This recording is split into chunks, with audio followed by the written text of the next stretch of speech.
like this, Mr. Handte, please stop putting yourself in jail. Yes. It's unnecessary, it costs the taxpayers money.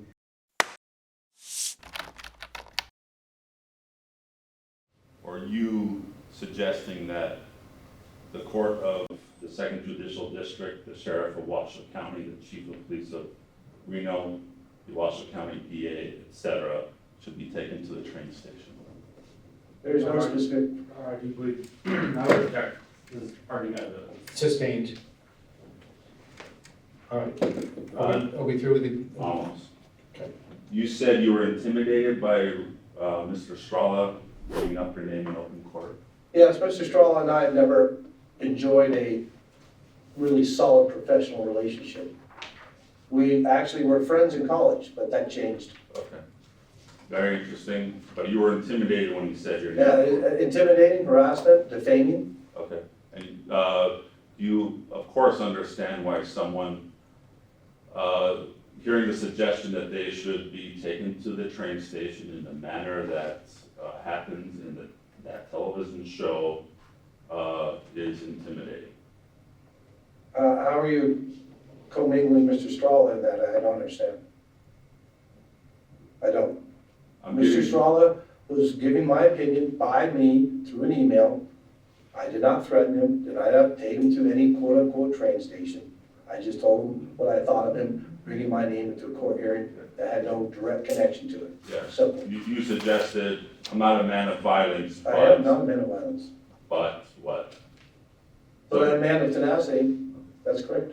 So on the one hand, you have Roy Strala saying your name. Mr. Stege, this is not helpful to the court. You're making an argument on how the court should interpret everything that's been presented here. How about one or two more questions and we can thank and excuse Mr. Handte. Is the court interested in sort of the defendant's understanding of the seriousness of the situation? That I'd like to drive. Well, I mean, that's a little backhanded comment. Like, Judge, you should dive into this more than you apparently are doing. It's not lost on the court. I get it, okay? I have some experience, so let's wrap up Mr. Handte's testimony.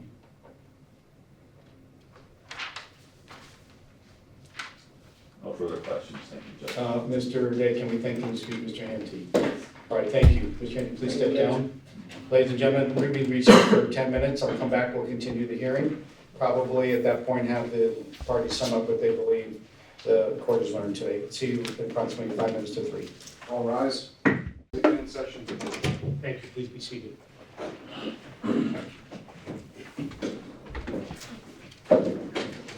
Okay, we're back on the record. I'm going to assume there's no more witnesses. Do I assume right, Mr. Day? Yes. Mr. Stege? Yes. All right, Mr. Stege, what have we learned here? Then I'll hear from Mr. Day. I think it's important to begin what we knew before we came into this, which is Mr. Handte had a long history of sort of bail issues. This is a case where the court issued a gag order on the defendant.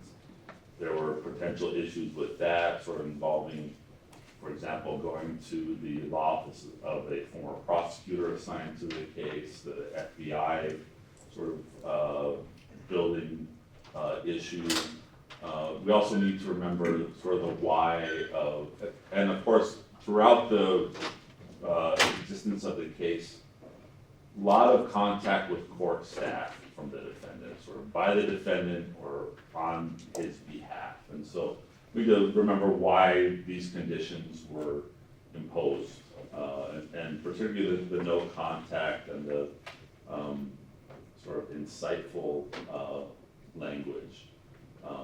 Because I think the court agreed that there were concerns in that area, and we think about it sentencing. The purposes of probation are to really to rehabilitate someone to sort of show a particular thing is not working for you within the context of this system. We want to show you the right way. I think we learned today that on its face, the contact with the district attorney's office that violates the condition. It does. The sort of insightful or language tending to incite Everyone here knows what that was. It was a reference to some of these people should be murdered. That's sort of putting aside the issue of whether that's protected by the First Amendment, probably not, so context specific, but in this environment, in that sort of reduced in sort of environment of being on probation, you give up many rights, your Second Amendment right, another First Amendment right, you give up your Fourth Amendment right, certain seizure, your sort of free association clause, that's sort of appropriately reduced or impacted while being on probation. The court constructed at the beginning a fair limitation or fair constraint upon the type of speech that the defendant had been engaging in, and the court told him, we don't want you to be engaged in this because I think one thing we learned today is the defendant sort of does not appreciate, either does not appreciate or does not care that the impact of, especially the train station. Would you say appreciate, you mean understand? Doesn't quite Yeah, understand? yeah. I'm referring to his testimony when he used very strong language to describe someone mentioning his name in court, and that you called that an attack. I think the court probably wrote it down. Intimidating and reprehensible, and had a difficult time understanding how this is much more serious than someone mentioning your name in court. It is very serious. It's also troubling, so we learned that. We learned that sort of the rehabilitation path that the court had put him on really isn't working in regards to this. Well, let me just stop you for 1 second. Yes, the witness said, Mr. Handte said, just using my name, and so just using his name. But there's context. We saw from the email, he was offended in the manner in which it was used, who, the other person, the circumstances. So even though he didn't articulate it quite like he probably meant, I understand. But you're saying, Judge, it is inconsistent that could offend you to that high of a degree, and you be a bit tone deaf to the concern raised by your either posting or reposting things that are more directly referencing violence or violence that's occurred at the hands of other people. I get that.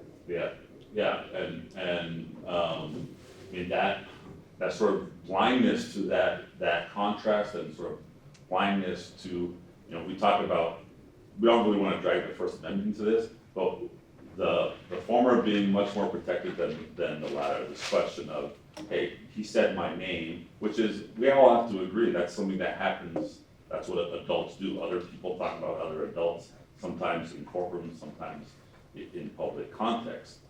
But to sort of switch that over to complete misunderstanding or lack of appreciation. Now, I agree with, there's always been sort of some credibility concerns from the state, but I think I submit this is churching those comments. This is, hey, it's not really a big deal. I know there's an Amtrak station here. I lived here 20 years. I think sort of credibility on that is very hard for the court to take it the way it was suggested yes, by the respondent. And I want to make sure everyone understands when I use the phrase churching up. I'm not being disrespectful of religion or churching. What I mean is making it church appropriate, making it, everyone's on their best behavior, well dressed, respectful, there to gain insight. That's what I mean, to make it look like, that level as opposed to something that might be a little bit different. Yeah, and the court has the best interests of society in mind, sort of the state from a public safety standpoint, and it's worth sort of talk about context, sort of understanding the sort of environment that our society is in, and the sort of the issue with especially violent political, or this is not even really political, but violent rhetoric in our society. The court hopes for, the state hopes for Mr. Handte to go on and have a productive life. But in this area, this has been an area that's been a concern and identified from the beginning of this case. It's been before the court in numerous contexts. And we've been careful to sort of stay on the appropriate First Amendment side of that line in this. I mean, it is intimidating, and it violates the contact, and it violates the incitement. Okay, if the court agrees, what would you have the court do? And while you answer that question, consider this. Remember the negotiated resolution here that the court adopted, specifically that if Mr. Handte successfully completes probation, he'll be allowed to come back to court and withdraw his guilty plea to the felony. And I think you have to remind the court, either case dismissed, case over, or alternatively, allow him to plead guilty to a misdemeanor and be sentenced for time served. I believe it's a gross misdemeanor. Gross misdemeanor right, time. Which, you know, in one way of looking at that is a real gift. You know, a lot of people do not get that. A lot of people crave that. And a lot of people would not look that gift in the mouth and sort of continue on this sort of this path that he is on, and he is on it. And so what should the remedy be? So the law allows for, I sort of previewed this before, jail. Now this is a proud, very proud of his history and his sort of going back to the old days of Nevada and having been a law enforcement officer. But this is someone who spent a lot of time in custody very unnecessarily. This court gave him a lot of pads. I think when he court issued a warrant and he was engaged in flight on his way out of state. I think a lot of his issues with being in custody were self-made. Well, I think I used a phrase at some prior hearing like this, Mr. Handte, please stop putting yourself in jail. Yes. It's unnecessary, it costs the taxpayers money, and I don't want you there. Or Yes. words to that effect. And the courts, we've had similar situations where the outcome has been you put yourself in jail. The other one has been, and I don't mean this against the court, but sort of a judicial finger wag, like, hey, don't do that. But every time we've done the latter, we've ended up back here. And here we are. And I have to say, the pressure this puts upon the people who have to hear this, right? Like public servants referring to the district attorney, the Washoe County Sheriff mentioned, the people in this, these are public servants who really want the best for society and want to do the best for the public. And I don't think we should sort of expect them to sort of have to take it. There's a certain part of it where it's part of the job is some of the people you serve are not happy with the way you're doing that job. That's built in, I think every public servant embraces that. But I don't want to diminish that it really does have an effect on public servants to hear this. You deserve to die. You deserve to be taken to the train station, not the one downtown, but where you're dead. And then for after that, there's that other post, the post with the gallows, it's an exhibit, right? This is a government repair kit. We can't be the situation where we're sort of the frog in the water, where you just have to take that and it does have an impact. The court's tried the soft approach, he's put himself in jail. I submit he's put himself in jail again. He has put himself in jail again. But he can still honorably just successfully complete probation to the extent that he can withdraw his guilty plea when probation is over, if there are no further issues. I'm just asking, is this the state's position? Yes. Yeah, and then he can, the felony goes away. Yeah. He'll then be legally entitled to own a firearm if he chooses and have other rights and responsibilities of somebody who's not an adjudicated felon, and then be sentenced in the gross misdemeanor with no additional jail time sought. Yeah, we can't tell him anymore. We cannot tell, this court cannot tell Mr. Handte anymore to knock it off. Well, if he gets completely revoked, there's nothing to knock off there. Yeah. He's a felon for once and for all unless he gets it sealed or otherwise has his civil rights restored. Yes, and that is the state of the law. The technical violation does not lead at this juncture to full revocation, that sort of agreement which does still stand and is in effect. So I have to ask the court for 30 days jail. The other thing that statute allows for is, in this vein of rehabilitation, placing people on an appropriate path, for the forfeiture of good time credits. I think that's an appropriate remedy on the Good table. time credits in case he were ever to be fully revoked, and Yes. then he walks in the door of the NDOC with no credit for time served at all.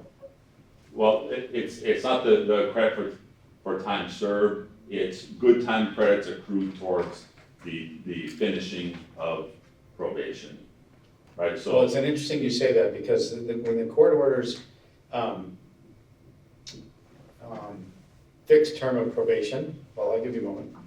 So when the court orders fixed term of probation, I've always had a bit of an arm wrestle with the other branch of government, known as the Nevada Department of Parole and Probation. The interpretation of fixed by some is it's fixed subject to good time credits, and the one that the court has always intended is fixed means exactly this is the day that they become eligible to be discharged. 365 plus 365 plus 364 is 1,000, whatever it is. And we've never had to litigate that, and I hope we never do. But you're saying, so if he were eligible to be discharged, you're saying that those could go away and he has to start accruing again, yeah. starting now. So Yeah, it's turned back yeah, to- well, it would still be the fixed, I'm in the court's camp on that. 3 years means we'll see you 3 years from today's date for your final. I'm familiar with the first part of that argument, and that sort of, the ask is targeted at an interpretation of that. It's good time credit earned towards getting off probation early. And, because we really do set to stop. So Okay. I ask for both remedies. I think the first violation is up to 30. I ask for 30. All right, thank you. Officer Kane, any final thoughts before I hear from Mr. Day? No, Your Honor. Thank you. Mr. Day, what do you think we've learned? Has there been a technical violation or not? And if there has, what would the defense argue should be the appropriate remedy from the court? Thank you, Your Honor. I have a few different topics to cover, so I'm just going to try and make this as expeditious as possible. So to answer your first question directly, no, I don't think there's been a violation for a number of reasons. On the technical violation report that was filed, and this is, I believe, a key point here. Because the Anaya case tells us, and Your Honor has quoted that already, but that's 96 Nevada 119, specifically states that the right of someone in a probation violation hearing is that among other rights, required to which the probationer must be given notice of the alleged probation violations. And so what I heard the state to say, and I suspected they would be, their closest thing they have to a violation of any of the conditions of probation were these alleged emails, or one, a Twitter repost in August of 2025, and then an email on August 5th of 2025. That is not. Did you mean to say August 2024, the first one? No. Or both 2025? Both 2025. This is stuff about the train station. Right. That is not in the technical violation report. There's actually nothing listed from August of 2025 at all in the technical violation report. The only thing about train station at all in the technical violation report, the evidence before the court I would submit is that that's not true. That they reference a September 3 video on TikTok about going to the train station. You heard no evidence to support that. It appeared your testimony disputing that even existed. And so our notice was for something in September on a different platform, very different in nature when you read it to what Not the exhibit we saw. not the exhibit we saw, no. And I say that allegation first, that August 5th email, which is exhibit 4. I say that first because I mean, in my mind, that's the closest we would get. What about the emails to Mr. Strala? And no, I do, respectfully. No, I do not believe that's a violation. It's under special condition 1. Mr. Strala does not fall under any of the persons, the way I read it, or any of the persons in special condition 1. And under special condition 8, it's not applicable, because it's not an inflammatory social media or other media posts or otherwise public rhetoric.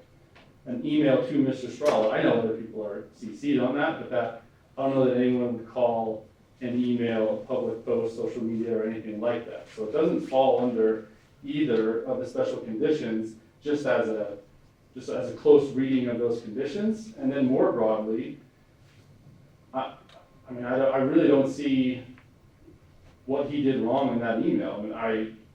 Certainly that anyone could read that and say, well, I'm offended for Mr. Strala, and I'm sure he didn't like receiving that email, but you didn't hear anything about this as a pattern of conduct where he's emailed Mr. Strala 100 times and stalked him and called him. And it was one email where he's voicing his strong displeasure with his name being brought up in a courtroom proceeding. And that was that. They seem to have some personal relationship back in the day, but I don't see anything that violates the way it's written, conditions of probation. And the court can say, well, I don't like people, writing an email like that, and I can understand that, but that's just, to me, there's a very large difference of, as a personal matter, I wish you wouldn't write something like that, versus that's a violation of your probation, subjecting you to confinement and loss of your liberty. Those are very, very distinct things. So the composite of the from Yellowstone, you're saying it's not properly identified in the technical violation report? No, actually, it's not. Again, respectfully, with the only reference of this Yellowstone train station thing in the violation report is regarding evidence regarding September 3rd, 2025. That was zero evidence about that today. And frankly, going through the list here, the first violation between January and September 2025, you heard zero evidence to support any allegation regarding that. Next allegation, April 29th, 2025, that he was harassing his father's guardian. Yeah, but I heard no evidence of that. I think they Right, and I think that possibly got that confused. Right, and I think that the court should, to some degree, I don't know how this report came together. The author did not testify in front of your honor, but it's clearly inaccurate, is the point I'm trying to make. With all due respect, I know everyone has a hard job, but it's inaccurate. That paragraph alone is baffling to me.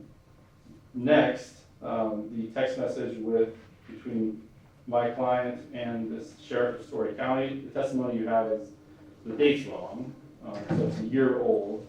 I would consider that a little stale. I'm not saying the court can't consider it at all, but they list it as, happening very recently. The testimony you have is that appears to be from over a year ago.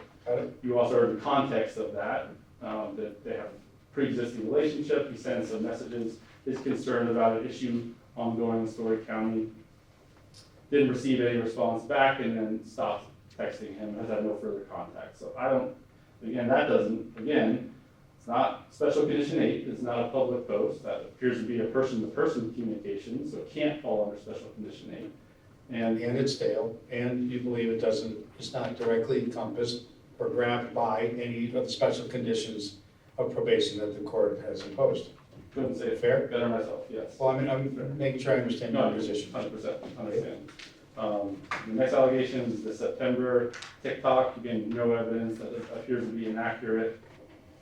And then lastly is the September regarding the email to Roy Strahl that we just discussed. Now, the inaccuracy on the TikTok video is because it wasn't from TikTok, or it wasn't, I don't understand. What exactly is wrong with the manner in which it's been identified at the bottom of page 1 of 3 of the violation report? Please. So, the quote appears to be, doesn't entirely line up with the email in Exhibit 4. You stand up to corruption, stop dirty cops, attorneys, and judges.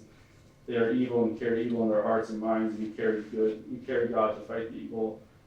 You heard zero evidence of that. That's not my read of the August email, that's not in there.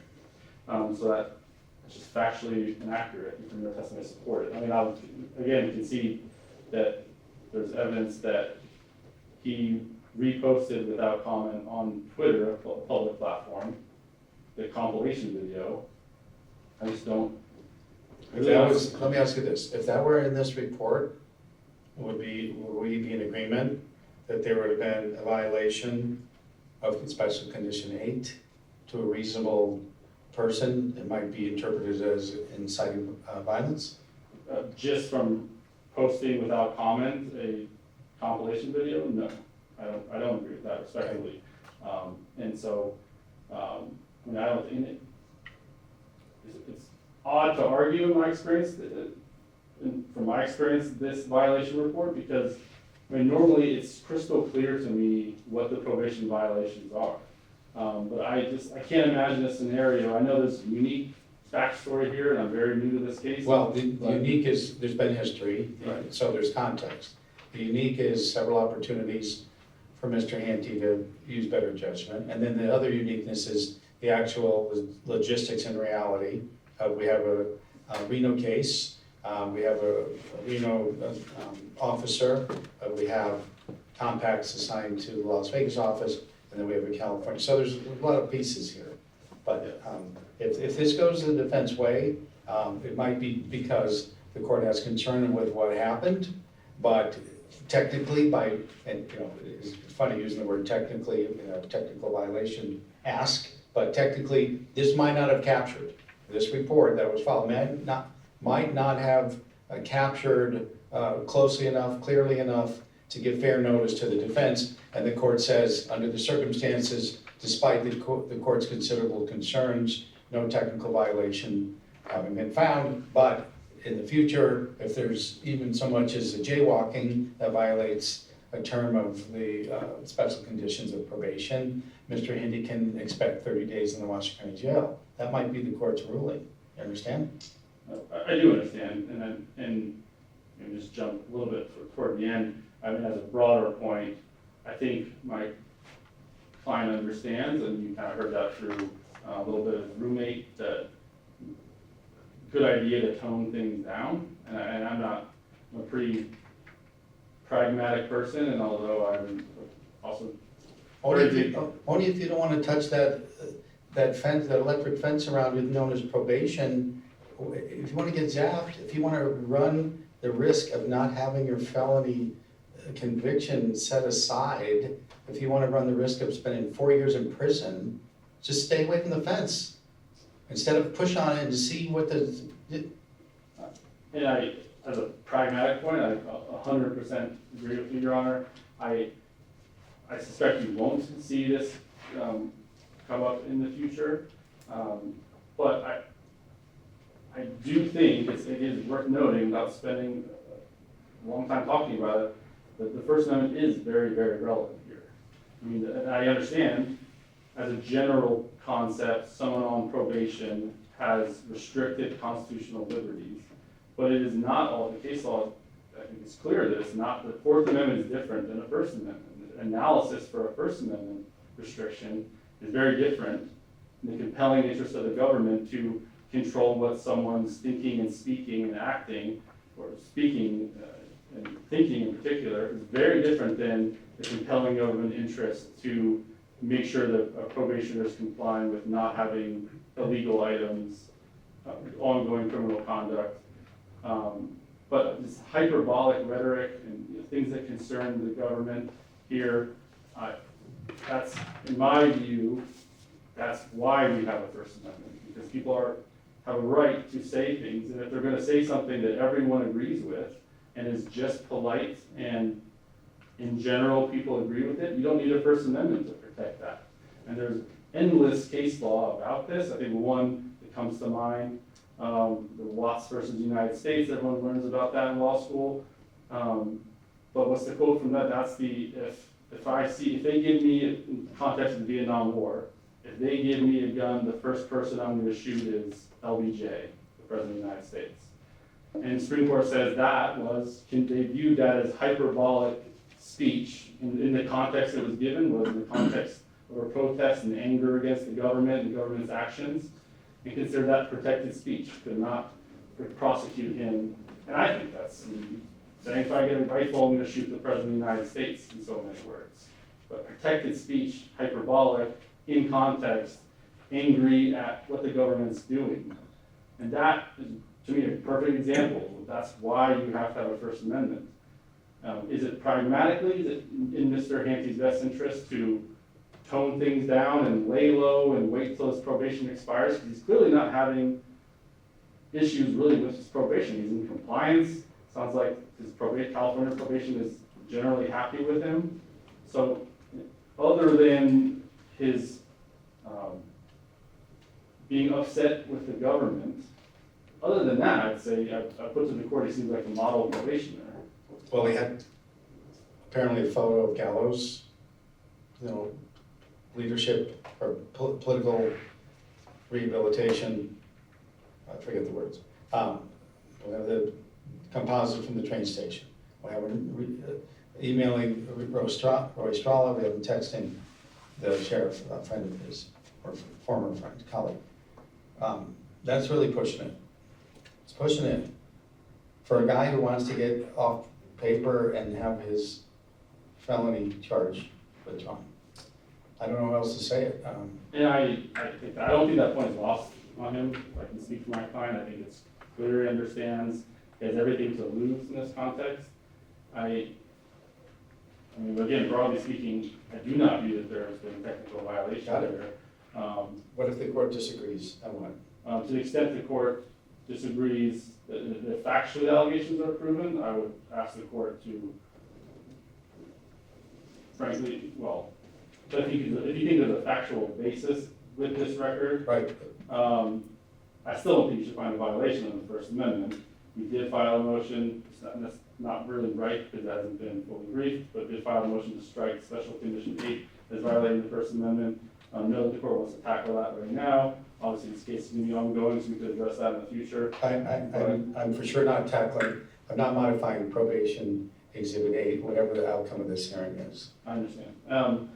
We have different views on, particularly at this point in history, when there has been, as much or not more gun violence recorded, criminal matters, loss of life, injury, than really at any point in time in public life in America. So it is not the right time to be asking for these type of leniencies. And I disagree with you on the court has the ability under the Constitution to order this as a term of probation. It absolutely does, in the court's view. And So you're saying, Judge, don't find any technical violation, and if you do, but please do nothing other than remind him what he has at stake? yes, that, to be clear, that's my final point here. If this court were to somehow, with this record, find that there was a violation, I think a fair and appropriate remedy is to give him an admonishment, remind him of what he has to lose. I think he understands that, but make that clear to him. He has everything to gain and everything to lose if he does not fully comply with probation. I do not think you're going to have ongoing issues with someone who is otherwise a model probationer and is not someone who's out committing crimes and running amok, which is something the court, I see it all the time with my clients. Mr. Hante's having no issues other than having grievances against the government. Reminding him of that in a strong admonishment at worst, it would be fair and just here. Okay, I understand your position. Mr. Stege, I'll give you exactly 1 minute, starting now, to make a brief rebuttal. The notice requirement was settled when the court asked us to share the duties were going to be used. We did that. So that is solved. Quibbling about a date does not hide the substance of the violations. Of course, we're at a due process or level of analysis here in terms of fundamental fairness, no sort of strict notice requirements, as in, say, example, a civil case. I can contrast the First Amendment case by, there's a case called Black recent, it's more for your law clerk, but the law protects people from the fear of violence. That's sort of the other side of the First Amendment, so threats clearly not protected by the First Amendment. whatever the court does, the court should also consider maybe wrapping up the conditions, including further limitations on social media. I mean, we can't be here. We're talking about Twitter posts or Instagram posts in probably 2022, and here we are, more and more of them. So I thank you for your time. Thank you. Give me just a moment, please.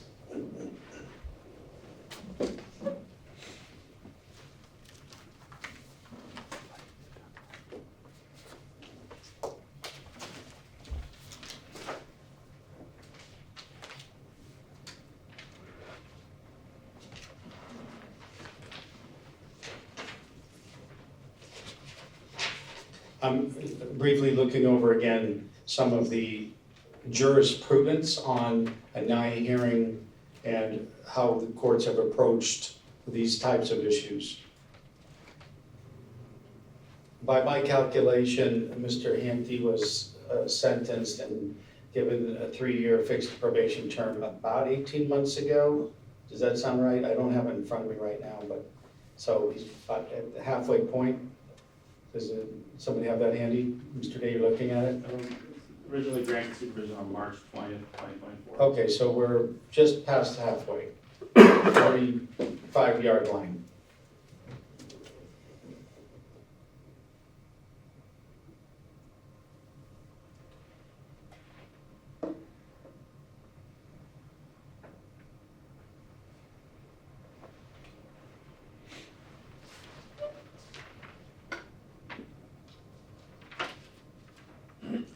The court declines to find a technical violation of probation. Not that factually some of these things didn't happen, they clearly did, not because there can't be a fair inference on what was intended or what a reasonable person would intend, but because the court reads the law that governs these types of hearings as requiring a little bit more notice than what was set forth in the technical violation report. That's not being critical of anyone who prepared it. It's just that if we're gonna get this specific, the court finds that a slightly more notice than the last few days after the exhibits were filed and the argument today. So I guess what I'm saying is, again, using the phrase a technicality on a technical violation, I'm not saying this didn't happen. I'm not saying the court doesn't like it. I'm not saying that if otherwise shown, the court wouldn't have reached a different result. I'm saying that under these circumstances, the court is constrained to not find a technical violation has occurred. Now, before we end this hearing, Mr. Handte. Yes. I mean, I'm talking out loud. I'm not directly addressing you, but here's what I'm trying to say. Please use better judgment. Don't do things that even though you feel like I want to get my voice out there, I have a right to be heard, I'm entitled to my own opinions, not your own facts, but my own opinions. Don't do things where a reasonable person would believe that you are either directly, you don't do that, or indirectly encouraging or inciting other people to do something violent. You're a man of the law. That's your career. I'm expecting you to continue in California to succeed with your probation. I'm encouraging you to think before you post, run it by maybe your friend / sounds like sometime filter. I've already told you, you're lucky to have him as a friend and have him in your life. So, because he seems like as solid as they come. But don't get us back here for this. The division officer, they have a tough job. They have other people to supervise. They don't want to trip you up. The prosecutor has other things to do, going about his business. And your attorney, you just heard him say he's come out of back-to-back trials, so he knows how those go, as does the court. So use better judgment. No technical violation here. These type of things come again with a report that's a little more detailed, with a little more notice. The court might come out with a different conclusion. That's the order of the court. Thank you everyone for being here. Court's in recess. All rise. Thank you, Your Honor. Thank you.